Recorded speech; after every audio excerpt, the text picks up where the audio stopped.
জেনেছিল এই জগৎ ছেড়ে তার চলে যাওয়ার সময় হয়ে গেছে। মাত্র 7 দিন তার পরমায়ু ছিল। 7 দিন পরমায়ু ছিল। পরীক্ষিতের ভালোভাবে বোঝা হয়ে গেছে যে জগৎ ছেড়ে চলে যাওয়ার সময় হয়ে গেছে, মাত্র আমার কাছে 7 দিন সময় আছে। পরীক্ষিত কি করলেন? রাজপাট আদি পরিত্যাগ করে দিয়ে সাধু শরণাগত হয়েছিল। এই 7ম দিবস ধরে ভাগবত কথা শুনলেন পরীক্ষিত। সেই মার্মিক দিনগুলো যেন আমরা মনোরঞ্জন করে না নিই। পরীক্ষিতের সেই মার্মিক দিনগুলি আমাদের সম্মুখে রাখা হয়েছে। একটা জগৎ ছেড়ে চলে যাওয়ার দুঃখ, অভিশাপের দুঃখ, ভগবানকে পাবো কি করে সেই কথা, পরম গতি হবে কি করে এই মনে কথা। এই পরম গতির কথা ভাবতে হবে, চিন্তা করতে হবে। ভাগবতটাকে যেন আমরা কেউ মনোরঞ্জনের বিষয় না করে নিই। বড় দুঃখ হয় যখন আমি শুনি ভাগবতটা মনোরঞ্জন হয়ে গেছে। সকলের কাছে করো জোর করে নিবেদন, ভাগবতকে কেউ মনোরঞ্জনের জন্য অনুষ্ঠান করবে না। ভাগবত তো আত্মকল্যাণকারী, জীবের পরম গতির জন্য, ব্যাধির জন্য মহা ঔষধি, দুঃখিত ব্যক্তির জন্য পরম সুখকারী, অসহায় ব্যক্তির পরম সহায়। এই কথাগুলোকে কেন আমরা মনোরঞ্জন ভেবে নিয়েছি? পুনর্বার আবার করজোড় করে নিবেদন করি, ভাগবত মনোরঞ্জনের জন্য অনুষ্ঠান করবে না, আত্মকল্যাণের জন্য অনুষ্ঠান করবে। হারা পথিকের পথ পাওয়ার জন্য ভাগবত অনুষ্ঠান করতে হয়। আমরা আজ সকলে কলিযুগের প্রভাবে দিশেহারা হয়ে গেছি। কি করব? কি করলে আমাদের জীবনে সুখ হবে? কোন ক্রিয়া, কোন অনুষ্ঠান করলে আমাদের জীবন মঙ্গলময় হবে, ভালো হবে, এই চেষ্টায় লেগে আছি। কুর্বন্ত দম্পতি ক্রিয়া ততে অনিবৃত্তি প্রাপ্তি সুখস্য চ দুঃখস্য। আমরা নানাবিধ কর্ম অনুষ্ঠান করি, আমরা ভেবে নেই এই নানাবিধ কর্ম অনুষ্ঠানে হয়তো আমাদের পরম মঙ্গল হবে, পরম গতি হবে। কিন্তু ভাগবতে তো স্পষ্ট ভাবে বলে গেছে,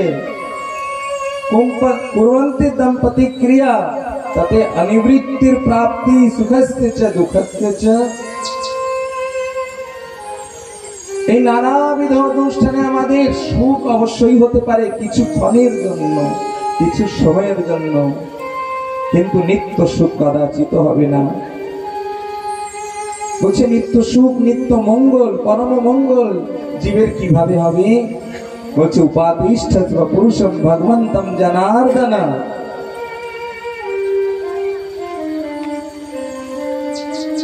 ভগবানের সেবা করলে পরম সুখ হবে, ভাগবত কথা শ্রবণ করলে পরম সুখ হবে। ভাগবত কথা শ্রবণ করে জীবনে আচরণ করলে পরম সুখ হবে। শ্রীরাধে, আমরা ভেবে দেখব, যদি কোনো ব্যাধি রোগগ্রস্ত হয়ে যদি ঔষধালয়ে যায়, বৌদ্ধ তারে অনেক প্রকারের ঔষধ হয়তো দিয়ে দেয় সুস্থ হওয়ার জন্য। ঔষধটা তো নিয়ে আসছে, যদি সেই ঔষধটা না খেয়ে যদি ফেলে দেয়, তাহলে কি সে ব্যাধিমুক্ত হতে পারবে? আপনারা ভেবে দেখুন, ঔষধ না খেলে তো সুস্থ হওয়া যাবে না, ঔষধটাকে খেতে হবে। শুধু হাতে ধরে রাখলে তো ভালো হওয়া যাবে না, ওই ঔষধটাকে খেতে হবে। এই ভাগবত হচ্ছে মহা ঔষধি। এই জীবের দুঃখ দূর করবার জন্য, কত দুঃখে আজ আমরা জ্বলছি, কত ক্লেশে আজ আমাদের জীবন জ্বলছে। এই দুঃখ ক্লেশ থেকে পরিত্রাণ পাওয়ার জন্য ভাগবত স্বরূপা মহাঔষধি পান করতে হবে, জীবনে ধারণ করতে হবে, এক একটা শব্দকে হৃদয়ঙ্গম করতে হবে। আর যদি না করি তাহলে শুধু শুধু ওই ঔষধ না করে যেমন ব্যাধি থেকে মুক্তি পাওয়া যাবে না, ভাগবত শ্রবণ করে জীবনে আচরণ না করলে, ধারণ না করলে আমাদের এই দুঃখ দূরে হবে না। এবার আপনাদের উপরে বিচার, আপনারা কি করবেন? আমরা সবাই চাই যে দুঃখ থেকে পরিত্রাণ হতে, কিন্তু পরিত্রাণ হতে চাইছি শুধুমাত্র, কিন্তু পরিত্রাণের কি উপায় করেছি? প্রেম সে বলো, এই দুঃখ থেকে পরিত্রাণের উপায় কি আমরা করেছি? হয়তো এই 3 দিবস ধরে আমি নানাবিধ কথা হয়তো বলবো শাস্ত্র সিদ্ধান্ত অনুযায়ী। এই শাস্ত্র সিদ্ধান্ত অনুযায়ী জীবনটাকে যাপন করার চেষ্টা করবে, দেখবে অবশ্যই সুখের উপলব্ধি হবে, পরম শান্তি পাবে। প্রেম সে বলো, ভাগবত শোনা অনিবার্য, ভাগবতটাকে মনোরঞ্জন করে নেবে না। প্রথমে ভাগবত আরতি করতে হয়। আরতি করলে কি হয়? কেন আরতিতে সম্মিলিত হতে হয়? আমরা মনে করি যে প্রদীপটা প্রজ্বলিত করে ওই ভবনের সম্মুখে দাঁড়িয়ে ঘুরালেই হয়তো আরতি হয়ে যায়। আরতির ভাবার্থটাও তো বুঝতে হবে যে আরতি কেন করতে হবে আমাদের। আরতি ভাবার্থ হচ্ছে আর তো শব্দ সংযুক্ত করে স্তুতির দ্বারা ভগবানের সম্মুখে প্রকট করাই আরতি। আর তো অর্থাৎ যিনি দুঃখিত, ব্যাধিত, চিন্তিত, নিজের ওই ব্যথা ওই আরতির মাধ্যমে রেখে, স্তুতির মাধ্যমে রেখে, গানের ছন্দে রেখে ভগবানের সম্মুখে প্রকট করাই আরতি। তো ভাই, সবার জীবনে তো দুঃখ আছে, কিছু না কিছু ক্লেশ আছে। ওই প্রদীপ, প্রজ্বলিত প্রদীপ নিয়ে আমরা যখন আরতি করি আর ওই মনের বেদনা ওই গানের ছন্দে, স্তুতির ছন্দে ভগবানের সম্মুখে রাখি, তখন ওই প্রদীপ শিখার দাবানলে আমাদের ওই চিন্তা জ্বলে ভস্ম হয়ে যায়, আমাদের ওই দুঃখ বিনাশ হয়ে যায়, আর প্রভুর পরম কৃপা পাওয়া যায়। আর ওই আরতির সময় প্রভু আমার ভক্তের সম্মুখে দাঁড়িয়ে ভক্তর উপরে করুণা দৃষ্টি করছেন, কৃপা দৃষ্টি করছেন। আহা, ভগবানের সেই কৃপা দৃষ্টির থেকে কেউ বঞ্চিত হইও না, কারণ ভগবানের কৃপা দৃষ্টি পেতে হবে আমাদের। এই জীবন যেন ভগবানের কৃপা দৃষ্টির থেকে বঞ্চিত না হয়। আর ওই কৃপা দৃষ্টির সময়ই হচ্ছে আরতির শুভ মুহূর্ত, শুভ লগ্ন। আর আমরা আরতির মধ্যেই আরতিতে সম্মিলিত থাকতে চাই না। আরতি হচ্ছে হোক, পরে গিয়ে আরতিতে সম্মিলিত হব। বাবা, কত মানুষ ওই আরতি হয়ে যাওয়ার পরে প্রদীপের ওই ভগবানের কৃপারূপী তাপটা ভগবানের মস্তকে ধারণ করছে। প্রভু ওই প্রদীপ শিখার তাপে আমাদের সমস্ত জীবনের কুসংস্কার যেন জ্বলে নষ্ট হয়ে যায়, দূরে হয়ে যায়। তাই তো ওই প্রদীপের তাপটা আমরা মস্তকে ধারণ করি। কেন ধারণ করতে হয়? আমাদের জীবনে যত কুসংস্কার, আমাদের জীবনে যত দুঃখ, যত চিন্তা, যত জ্বালা আছে, ওই প্রভুর সম্মুখে আরতির ওই তাপে আমাদের সমস্ত এই তাপ জ্বালা দূরীভূত হয়ে যায়, নষ্ট হয়ে যায়। তাই ওই প্রদীপটাকে বরণ করে মস্তকে ধারণ করতে হয়। আর আমরা আরতিতেই সম্মিলিত হতে চাই না। আগামী দিন থেকে চেষ্টা করবে নিজের জীবনের আর তো অর্থাৎ দুঃখ ভগবানের সম্মুখে রাখবে। আরতির সময় ভগবানের কাছে গিয়ে বলবে না, কার কাছে বলবে? এই জগতে এমন কে আছে আমাদের দুঃখ দূর করবে? কেউ আছে? রাধে, প্রেম সে বলো, আছে কেউ আমাদের দুঃখ দূর করবে? শিশুকাল থেকে বলি কেমন কেমন দুঃখ ছিল আমাদের জীবনে। শিশুকালে যখন ভূমিষ্ঠ হয়েছি এ জগতে, ভূমিষ্ঠ হওয়ার সঙ্গে সঙ্গে কান্না করছি। সেদিন ক্ষুধার জ্বালা ছিল, তাই মা দুগ্ধ দিয়ে সেই ক্ষুধা নিবারণ করলো আমাদের। মা আমাদের সেদিন ক্ষুধা নিবারণ করে আমাদের ওই দুঃখ থেকে পরিত্রাণ করলো। একটু বড় হয়েছি, এই জগতের সঙ্গে মিশে জগতের খেলাধুলা দেখে অনেক বস্তুর, অনেক খেলনার কামনা হয়েছে। বাবা দোকান থেকে নিয়ে সেই খেলনাগুলোকে এনে আমাদের সেই কামনাগুলোকে দূরে করছে। আমাদের সেই দিনের সেই শিশুকালের দুঃখ পিতা দূর করছে নানাবিধ বস্তু দিয়ে, আর বাবার সেই নানাবিধ বস্তু নিয়ে আমরা আনন্দ করছি। আর একটু বড় হলাম, কিশোর হলেন। কিশোর অবস্থায় এই বিষয়ের তৃষ্ণা হৃদয়ে ভরে যায়।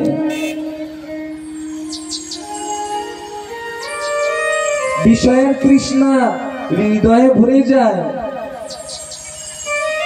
এই বিষয়ের তৃষ্ণা মাতা পিতা দূর করতে পারে না।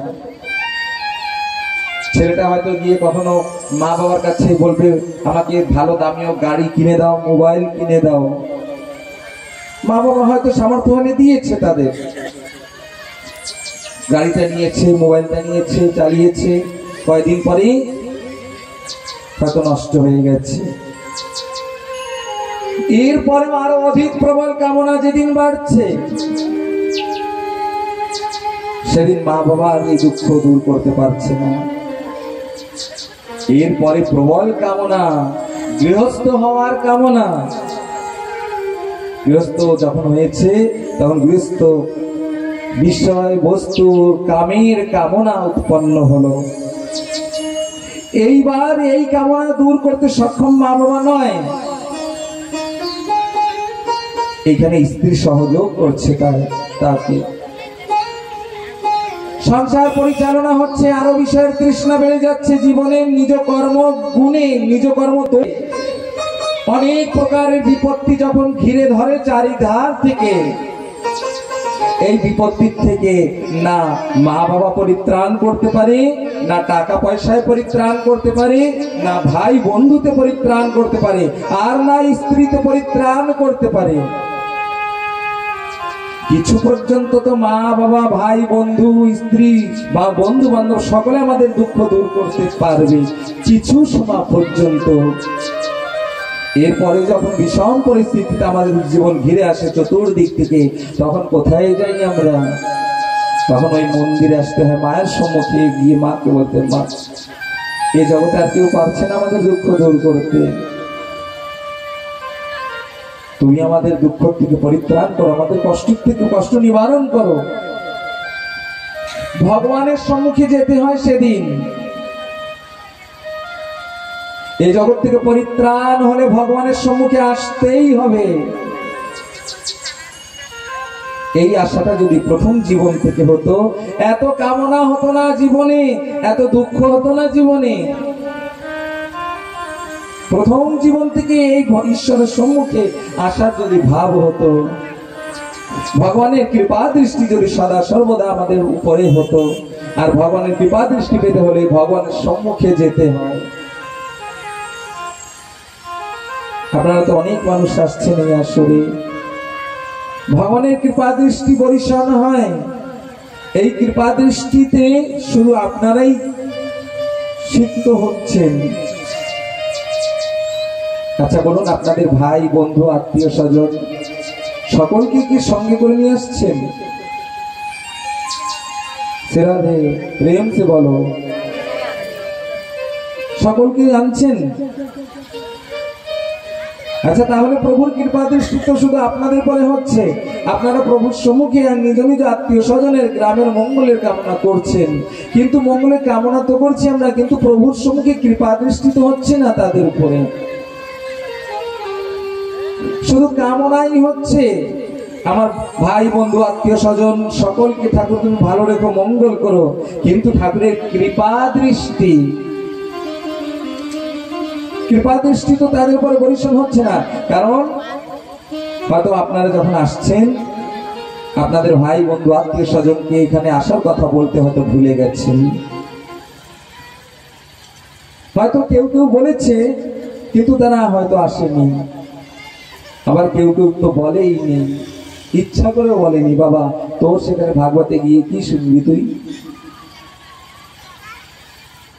জেনে রাখুন কৃপা দৃষ্টি, এই কৃপা দৃষ্টি না হলে শুধু মঙ্গল কামনা করলে হবে না, প্রভুর নিকটে আসতে হবে, সকলের আসতে হবে। কেন আসতে হবে? শ্রী রাধে শ্রী রাধে, প্রেম সে বলো। জীবনটাকে ভালো করার জন্য। এক বৃদ্ধ বাবাজি প্রতিদিন ভাগবত স্থলে এসে প্রথমেই বসত। ব্যাসদেবের আসার পূর্বে এসে সে বৃদ্ধ বাবাজি ভাগবত আসরে এসে বসত। আর ভাগবত বিশ্রাম হলে সবার পরে ভাগবত আসর ছেড়ে দিয়ে যেত। আচার্যকে একটি লোক এসে বলছে, বাবা হে আচার্য দেব, ওই যে বৃদ্ধ ব্যক্তি সবার অগ্রে আসে আর সবার পরে যায়, ওই ব্যক্তি কিন্তু প্রতিদিন ভাগবতে আসছে, কিন্তু কর্ণে শুনতে পায় না। বলছি কর্ণে শুনতে পায় না, কিছুই শুনতে পায় না? বলছে না, কিছুই শুনতে পায় না। তবে ভাগবত আসরে আসছে কেন যদি শুনতেই না পারি? ওই বৃদ্ধ বাবাজিকে আচার্য ডাক দিয়েছে, ইশারায় কথা বলছে, বাবা তুমি শুনতে পাও না? বলছে না, আমি শুনতে পাই না। তবে তুমি আসো কেন ভাগবত আসরে? ইশারায় বলছি, কেন আসো তুমি? লিখে দিতে পারবে? লিখেছে, আচার্য দেব তুমি কেন আসো? তুমি তো শুনতে পাও না। সে বৃদ্ধ বাবাজি বলছে, হে আচার্য দেব, আমি কেন আসছি? আমি গৃহের প্রমুখ সদস্য, আমি গৃহের সবার বড়। আমি যেই পথে চলবো আমার গৃহের প্রত্যেকটা সদস্য সেই পথে চলবে। আমি যদি সুরাস্তায় যাই তবে আমার গৃহের প্রত্যেকটা ব্যক্তি সেই সুরাস্তায় চলবে। আমি যদি কুপথে যাই তবে আমার গৃহের প্রত্যেকটা ব্যক্তি সেই কুপথে যাবে।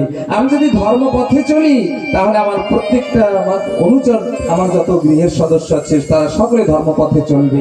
আমি যদি অধর্ম পথে চলি তাহলে আমার পরিবারের যত সদস্য আছে সকলে অধর্ম পথে চলবে। চরিতম শ্রেয়া নিদ্রস্তে সয়ত প্রমাণম কুরুতে লোকিস্তদনো বর্ততে। গৃহের প্রমুখ সদস্য গুরুজন ব্যক্তি, শ্রেষ্ঠ ব্যক্তি যাহা কিছু করে জনসাধারণ তাহা মান্য করে চলে। গৃহের প্রধান ব্যক্তি সতর্ক হয়ে চলবে, কারণ গৃহের প্রধান ব্যক্তি যেই পথে চলবে পরবর্তীকালে সেই গৃহের প্রত্যেকটা সদস্য, কনিষ্ঠ সদস্য সেই পথেই চলবে। অধর্মের পথে চলবে, আর অধর্মের পথে যদি প্রত্যেকটা ব্যক্তি চলে তাহলে গতি কি হবে? শ্রী রাধে, প্রেম সে বলো। তাহলে গতি কি হবে?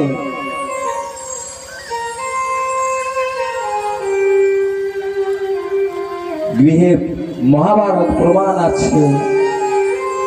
জ্যেষ্ঠ ভ্রাতা দুর্যোধন কুপথে চলেছিল, তাই তার কনিষ্ঠ শত ভাই সকলেই কুপথে চলেছিল।